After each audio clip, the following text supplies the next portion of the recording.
Hello friends, स्वागत करता हूं आपका अपना YouTube channel Jitendra Patwa Phoenix classes में। तो रोज की तरह आज फिर मैं आपके सामने हाजिर हूं।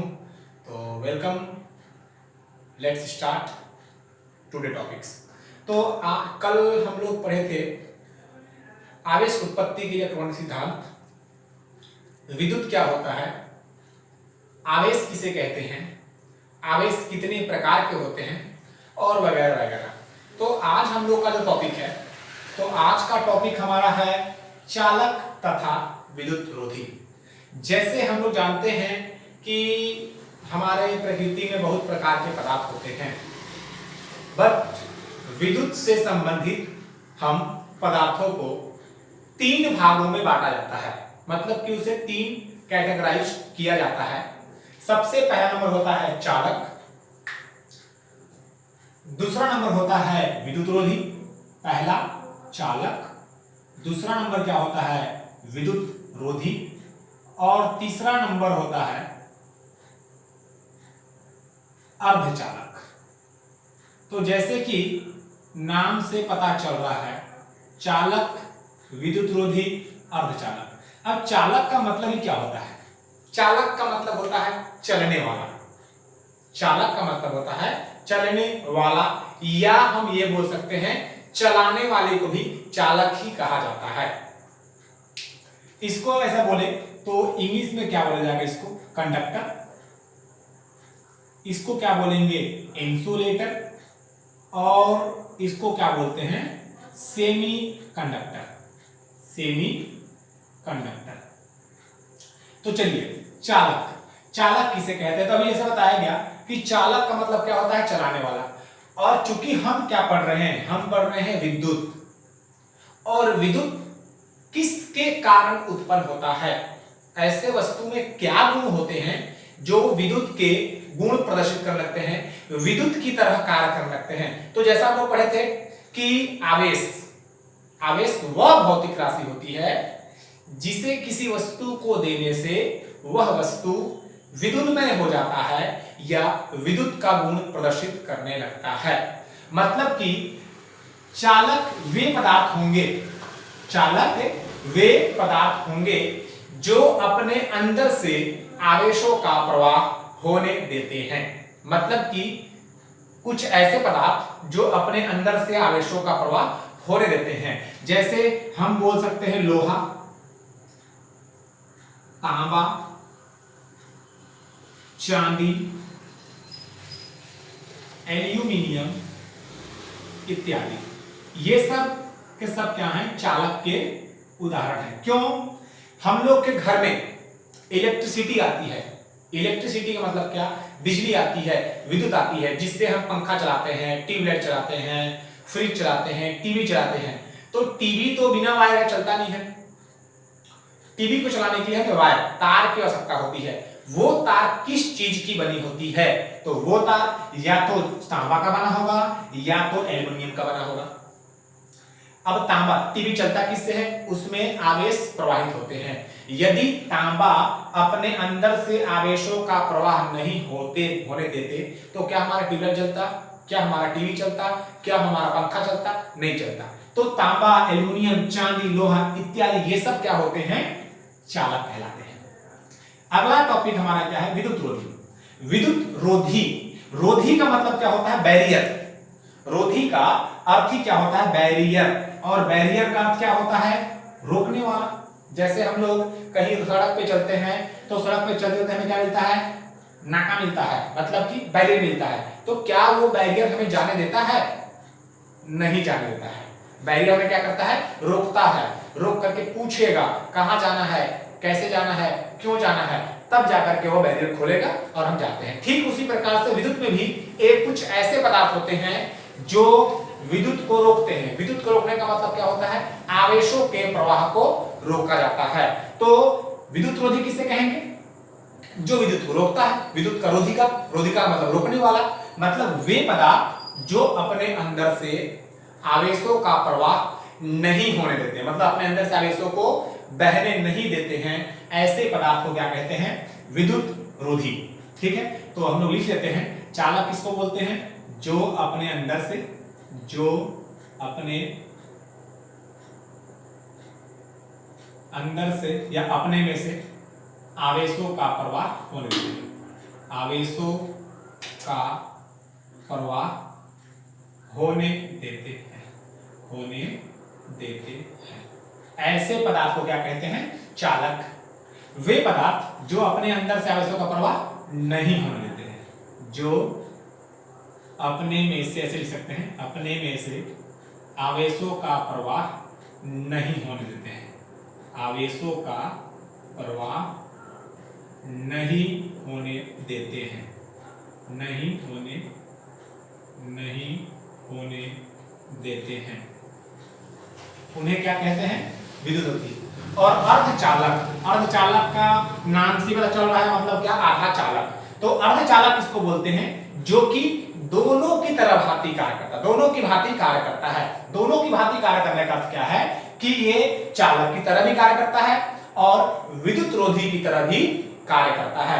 मतलब कभी कभी ये चालक की तरह कार्य करेगा और कभी कभी विद्युत रोधी की कार्य करेगा। अच्छा, इसमें भी कंडीशंस है कि ये चालक की तरह कब कार्य करेगा, विद्युत रोधी की तरह कब कार्य करेगा। तो अर्धचालक वे पदार्थ होते हैं जो, या हम ऐसा बोल सकते हैं, अर्धचालक वे पदार्थ होते हैं जिनकी चालकता, ऐसे लिखते हैं, जिनकी चालकता, चालकता का मतलब क्या है? चालक की तरह किस प्रकार व्यवहार करेंगे। जिनकी चालकता चालक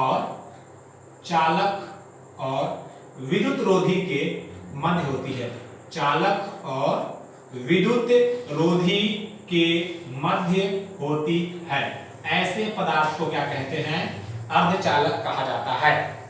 तो अर्धचालक के लिए एक कंडीशन होता है, कुछ परिस्थितियां होती हैं जब अर्धचालक कभी कभी चालक की तरह कार्य करेगा, कभी कभी विद्युत रोधी की तरह कार्य करेगा। तो चालक की तरह अर्धचालक का काम करेगा जब किसी पदार्थ का, जब ताप के मान में वृद्धि की जाएगी, जब ताप में वृद्धि करने पर अर्धचालक चालक की भांति, और ताप में कमी करेंगे, ताप में कमी करने पर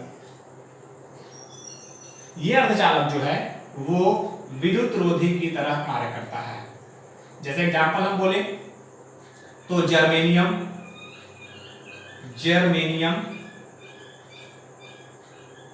सिलिकॉन इत्यादि, ये सब के सब जो है, जर्मेनियम, सिलिकॉन, ये सब क्या है? अर्धचालक है। मतलब जर्मेनियम कभी कभी चालक की तरह कार्य करेगा, कभी कभी विद्युत रोधी की तरह कार्य करेगा। सिलिकॉन कभी कभी चालक की तरह कार्य करेगा, कभी कभी विद्युत रोधी की तरह कार्य करेगा। तो अब बताइए कि जर्मेनियम कब चालक की तरह कार्य करता है? जब इसके ताप में वृद्धि की जाती है। जैसे इसके ताप में वृद्धि करेंगे, इसके बाह्य कक्षा में उपस्थित इलेक्ट्रॉनों को ऊर्जा प्रदान होती है और ये इलेक्ट्रॉन अपने कक्षा से निकल करके बाहर निकलते हैं, जिनका नाम मुक्त इलेक्ट्रॉन होता है और जिसके कारण विद्युत का प्रवाह होना प्रारंभ हो जाता है। यदि हम इनके ताप को कम करेंगे तो ताप को कम करने से इलेक्ट्रॉनों का प्रवाह रुक जाता है और वो विद्युत रोधी की तरह कार्य कर लेते हैं। तो आई थिंक सो आपको समझ में आ गया होगा कि ये चालक, विद्युत रोधी और अर्धचालक किसे कहते हैं। सॉरी, विद्युत रोधी का एग्जांपल नहीं बताया मैं। विद्युत रोधी में वे सभी चीज जो चालक नहीं है या चालक नहीं, जैसे लकड़ी, रबर, थर्मोकोल इत्यादि, मोम, ये सब के सब क्या होते हैं? विद्युत रोधी के एग्जाम्पल हैं, विद्युत रोधी के उदाहरण है। तो ये है आपका चालक, विद्युत रोधी, अर्धचालक। एक बार रिपीट करते हैं, चालक किसे कहते हैं? तो चालक वे पदार्थ होते हैं जो अपने में से आवेशों का प्रवाह होने देते हैं, जैसे कि तांबा, लोहा, चांदी, एल्युमिनियम, सोना, धातु। विद्युत रोधी जो अपने में से आवेशों का प्रवाह नहीं होने देते हैं, जिन अपने में से आवेशों को बहने नहीं देते हैं, उन्हें क्या कहते हैं? विद्युत रोधी। अर्धचालक किसे कहेंगे? जिनकी चालकता, मतलब क्या कि जो चालक की तरह भी कार्य करते हैं, अर्धचालक की तरह भी कार्य करते हैं। आप कोई पूछेगा अर्धचालक चालक की तरह कार्य करेगा, तो हम क्या बताएंगे? अर्धचालक चालक की तरह कार्य करेंगे यदि उनके ताप में वृद्धि की जाएगी। विद्युत रोधी की तरह कार्य कब करेंगे? जब उनके ताप में कमी की जाएगी। तो जब अर्धचालक के ताप को कम करते हैं, मतलब निम्न ताप पर अर्धचालक विद्युत रोधी की तरह, उच्च ताप पर अर्धचालक चालक की तरह कार्य करते हैं। ठीक है, तो चलिए आगे बढ़ते हैं। ये था आपका क्या, चालक और विद्युत रोधी। आगे हमें क्या पढ़ना है, प्रेरण द्वारा आवेशन। प्रेरण द्वारा आवेशन हमारा अगला टॉपिक क्या है, प्रेरण द्वारा। ये तो हो गया अपना प्रेरण द्वारा आवेशन, ये हमें पढ़ना है, प्रेरण द्वारा आवेशन। तो सबसे पहले तो हम ये बता दें कि आवेशन और निरावेशन क्या होता है। आवेशन और निरावेशन क्या होता है, आवेशन और निरावेशन। तो आवेशन का मतलब क्या होता है, चार्जिंग, चार्जिंग, और इसका मतलब क्या होता है, डिस्चार्जिंग। इसको बोलते हैं, आवेशन का मतलब किसी भी धातु को, किसी भी वस्तु को, किसी भी चालक को चार्ज करना, मतलब कि आवेशित करना, मतलब हम उसे आवेश दे रहे हैं। जैसे हमारा मोबाइल, तो हमारे मोबाइल फोन का बैटरी लो हो गया, हम क्या बोलते हैं, डिस्चार्ज हो गया।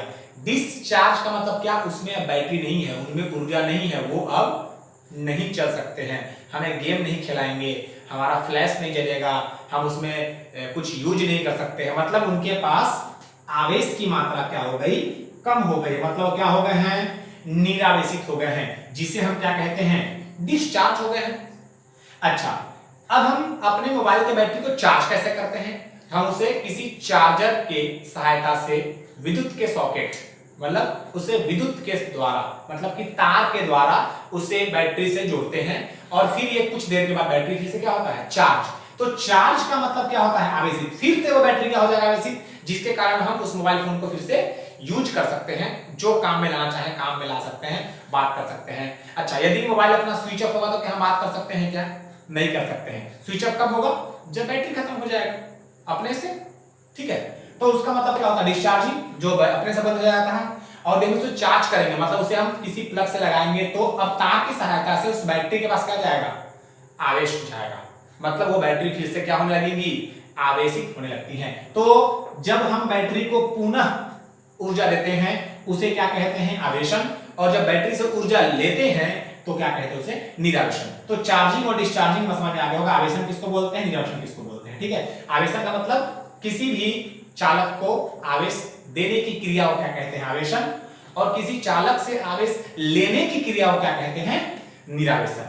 मतलब यदि हम किसी चालक को, जैसे हमारा कोई चालक है, यदि हम इसे आवेश देंगे तो इसको क्या बोलते हैं, आवेशन, और यदि हम इससे आवेश लेते हैं तो इसको क्या बोलेंगे, निरावेशन। तो हमारा टॉपिक क्या है, प्रेरण द्वारा आवेशन। तो ये प्रेरण द्वारा आवेशन क्या होता है, तो सामान्य सी बात है, गर्मी के दिनों में क्या सूर्य हमारे पास आ जाता है, क्या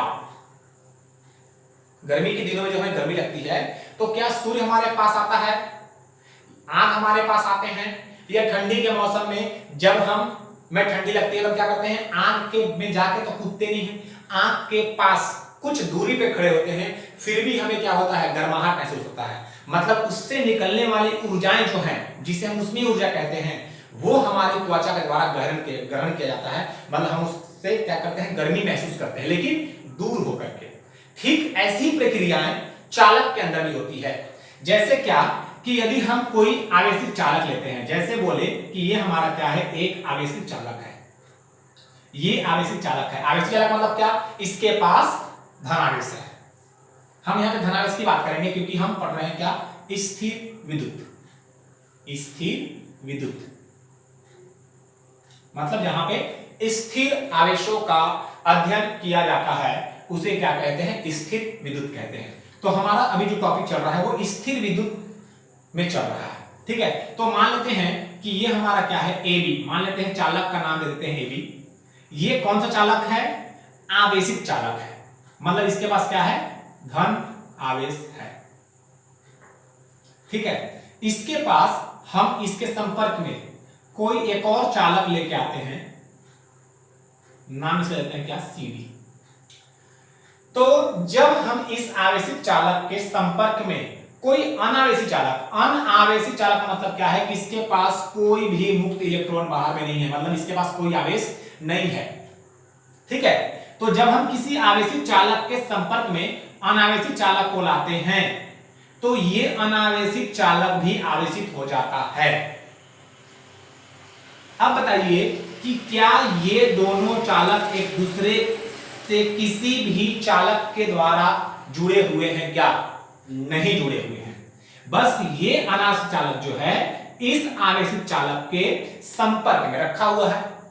बस संपर्क में रखने से ही ये अनावेशित चालक क्या होता है? आवेशित हो जाता है। किंतु किस प्रकार से? तो यदि इसके पास प्लस आवेश है तो इस अनावेशित चालक के समीपवर्ती तल पर, अब थोड़ा बताइए, इसके दो तल हैं, एक ये तल है और एक ये तल है, तो इस चालक के समीप में कौन सा तल है? ये वाला कि ये वाला? तो ये वाला अपना है, ये जो है वो समीपवर्ती तल है। समीपवर्ती का मतलब क्या कि चालक के समीप, चालक के पास में कौन सा पृष्ठ है, कौन सा चालक है, कौन सा तल है, तो ये समीपवर्ती तल क्या होता है? यदि ये प्लस है, एक चीज याद रखेंगे, यदि ये प्लस है तो अनावेशित चालक जो है उसका समीपवर्ती तल विपरीत दिशा में आवेशित होते हैं। कहां? यदि कोई अनावेशित चालक किसी आवेशित चालक के संपर्क में है तो उसका समीपवर्ती तल विपरीत दिशा में आवेशित होते हैं। मतलब इनके पास प्लस है तो इनके पास क्या हो जाएंगे? माइनस आवेश से आवेशित होते हैं। बट इतना ही नहीं, इनका दूरवर्ती तल जो है वो अब क्या हो जाएगा? प्लस से क्या होते हैं? आवेशित हो जाते हैं। तो बिना किसी संपर्क के जब हम किसी अनावेशित चालक को किसी आवेशित चालक के संपर्क में रखा जाता है तो वह अनावेशित चालक भी विपरीत दिशा में आवेशित हो जाते हैं। इस क्रिया को प्रेरण द्वारा आवेशन कहते हैं। अब देखिए, हम इसे, इसके पास कोई चार्ज था क्या पहले? इसके पास पहले कोई आवेश था क्या? नहीं था। अब देख रहे हैं कि इसके पास आवेश हो गया, चाहे कोई भी आवेश है, माइनस आवेश है, प्लस आवेश है, लेकिन ये आवेश इसे मिला, मतलब ये आवेशित हो गया। इस चालक के द्वारा इसे आवेशित किया गया, इसका मतलब क्या है कि ये आवेशन की क्रिया है संपन्न हुई। अब चूंकि इन दोनों के बीच संपर्क नहीं है, तो जब इनके बीच कोई संपर्क नहीं होगा तो हम उसे क्या कहेंगे? प्रेरण। यदि इनके बीच कोई संपर्क, जैसे हम कोई तार जोड़ दिए, तब तो ये प्रेरण द्वारा आवेशन नहीं होगा। बट यदि बिना किसी संपर्क के, बिना कोई तार को जोड़े इन दोनों चालकों के मध्य, यदि दो अनावेशित चालक में आवेशित होता है या अनावेशित चालक आवेशित होता है तो इस क्रिया को हम क्या कहेंगे? प्रेरण द्वारा आवेशन। तो हम इसे क्या लिखेंगे? यदि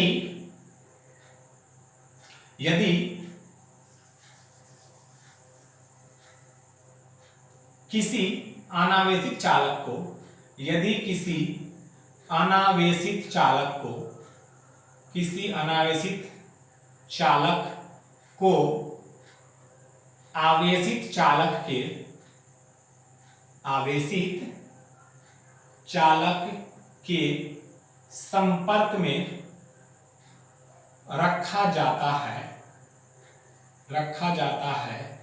तो अनावेशित चालक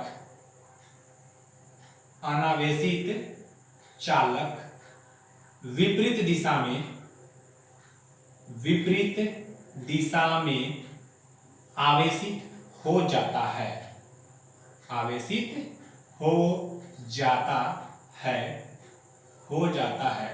इस क्रिया को प्रेरण द्वारा आवेशन कहते हैं। प्रेरण द्वारा आवेशन कहते हैं। ठीक है, तो ये होता है प्रेरण द्वारा आवेशन। जैसे हम बोले कि ये हमारा कोई चालक है, इसके पास क्या है? प्लस आवेश है। यदि हम इसके पास एक कोई अनावेशित चालक ले आते हैं तो इस तल पे क्या हो जाएगा? माइनस, और इस तल पे क्या हो जाएगा? प्लस। तो इसे हम क्या कहते हैं? प्रेरण द्वारा आवेशन।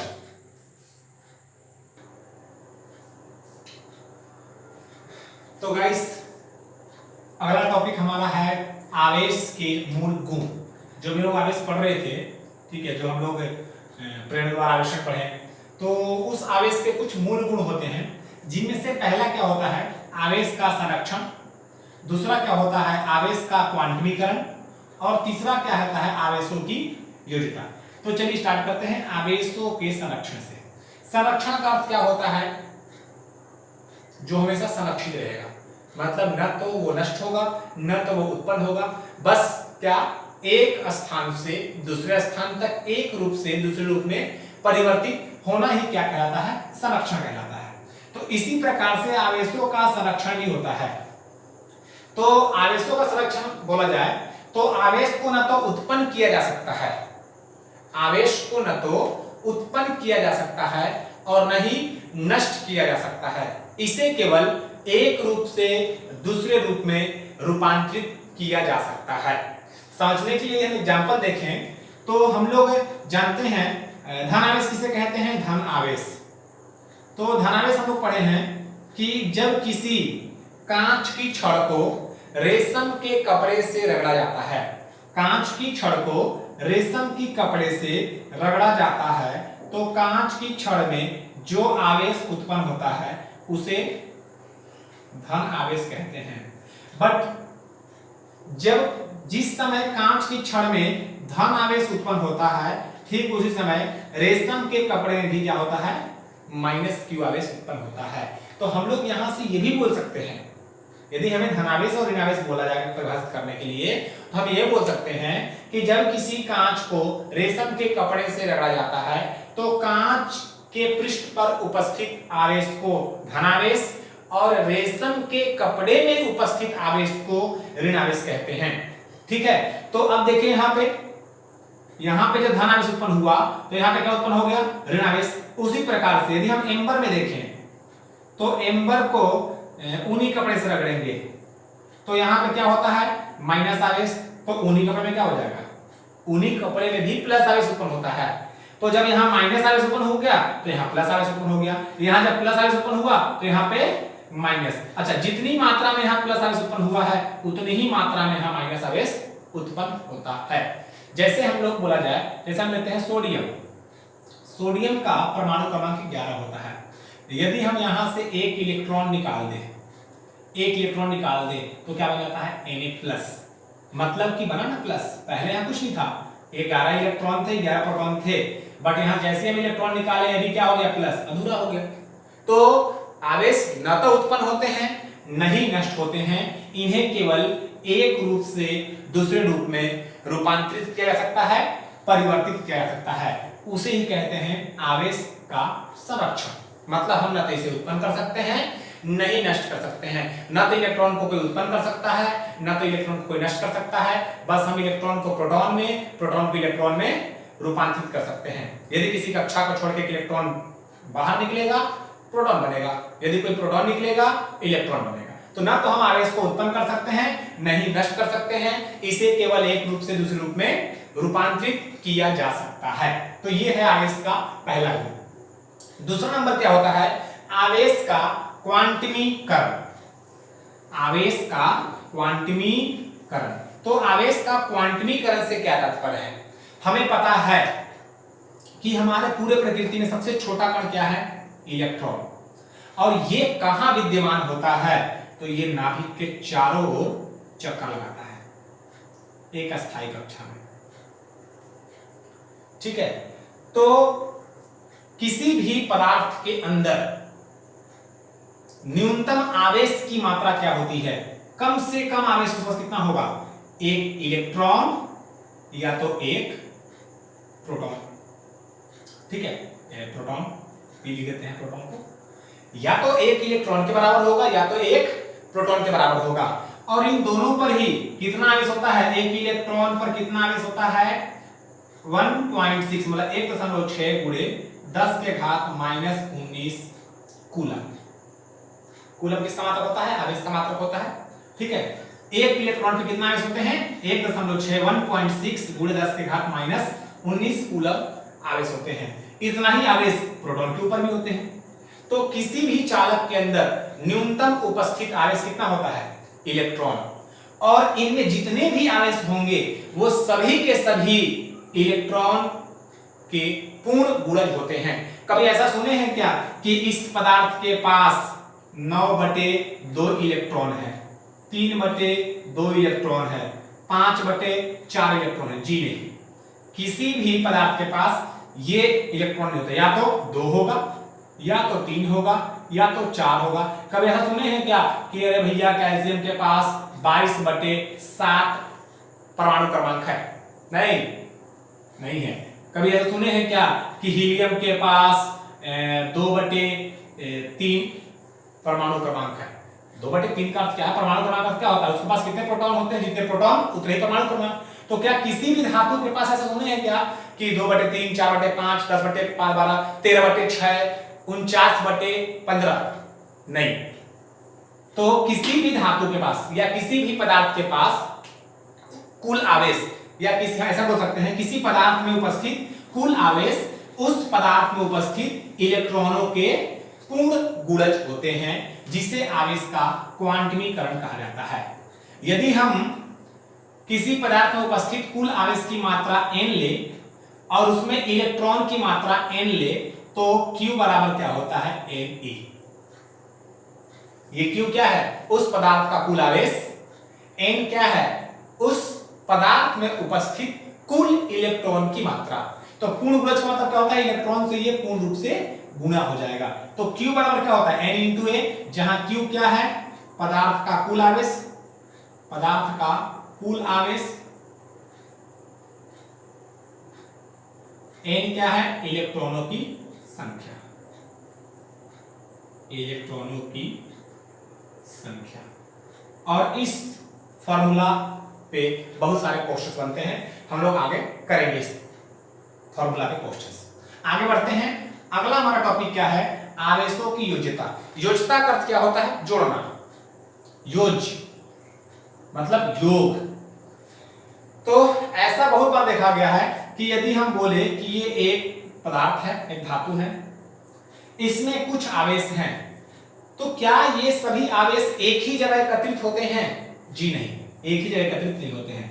कोई आवेश यहाँ होगा, कोई आवेश यहाँ होगा, कोई यहाँ होगा, कोई यहाँ होगा, कोई यहाँ होगा, ऐसे चारों तरफ क्या होते हैं? बिखरे होते हैं। जैसे हम बोले ये Q1 है, ये Q2 है, ये Q3 है, ये Q4 है, ये Q5 है, ठीक है, ये Q6 है, ये Q7 है, ऐसे करते करते इसमें हजारों आवेश हैं।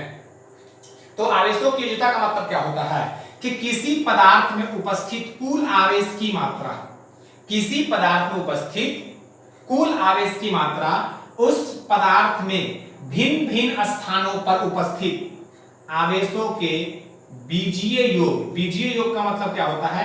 बीजगणितीय, जिसमें बीजगणित का फॉर्मूला लगा होता है, उसे क्या कहते हैं? बीजीय योग के बराबर होते हैं। तो आवेशों की योज्यता क्या होती है? किसी पदार्थ में उपस्थित भिन्न भिन्न स्थानों पर आवेश की मात्रा का बीजगणितीय योग उस पदार्थ के कुल आवेश के बराबर होता है। या सिंपली भाषा में, साधारण भाषा में बोला जाए तो किसी पदार्थ का कुल आवेश उस पदार्थ में भिन्न भिन्न स्थानों पर उपस्थित कुल आवेश के बीजीय योग के या बीजगणितीय योग के बराबर होता है, जिसे कहते हैं आवेशों की योज्यता। तो थैंक यू गाइस। अगर आपको हमारा वीडियो अच्छा लगा होगा, ये समझ में आ रहा होगा, तो प्लीज हमारे चैनल को सब्सक्राइब करें, लाइक करें, कमेंट करें और शेयर करना ना भूलें, जिसके कारण या जिसके द्वारा और बच्चों तक की वीडियो पहुंच सके। So thank you, have a nice day.